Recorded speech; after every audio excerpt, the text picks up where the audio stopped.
Bienvenue sur InfoLive TV, voici l'actualité du dimanche 4 mai. Sport pour ouvrir ce journal avec une rencontre à ne pas manquer. Le Maccabi Tel Aviv rencontrera ce soir le club du CSKA à Moscou en finale d'Euroleague de basket. Un match décisif pour les deux équipes qui visent toutes les deux un 6e titre dans la prestigieuse compétition européenne.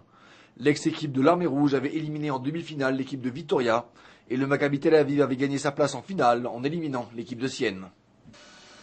Actuellement en visite dans la région, la secrétaire d'État américaine Condoleezza Rice a déclaré lors de son passage à Ramallah que la signature d'un accord de paix entre Israéliens et Palestiniens avant la fin de l'année 2008 était possible.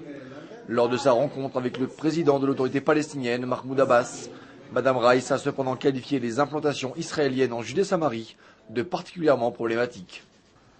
Ce pays est la proie d'une vague de rumeurs fausses et malicieuses. C'est en ces termes que le Premier ministre Ehud Olmert a fait référence ce dimanche à l'enquête de police le concernant et aux réactions qu'elle a occasionnées. Le procureur de l'État, Menachem Mazouz, avait en effet autorisé la police israélienne à interroger vendredi matin en urgence le Premier ministre pour une enquête dont le motif n'a pas encore été révélé au public. 5 roquettes Qassam tirées par les organisations terroristes de la bande de Gaza se sont écrasées sur la ville de Sderot ce dimanche. L'une d'entre elles s'est abattue de plein fouet sur le toit d'un supermarché de la ville, sans toutefois heureusement perforer la verrière.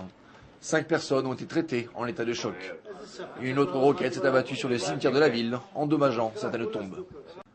Enfin, selon le journal britannique Sunday Times, paru cette semaine, le chef du MI6, Sir John Scarlett, se rendra au mois de mai en visite en Israël, où il rencontrera son homologue israélien, le chef du Mossad, Meir Dagan.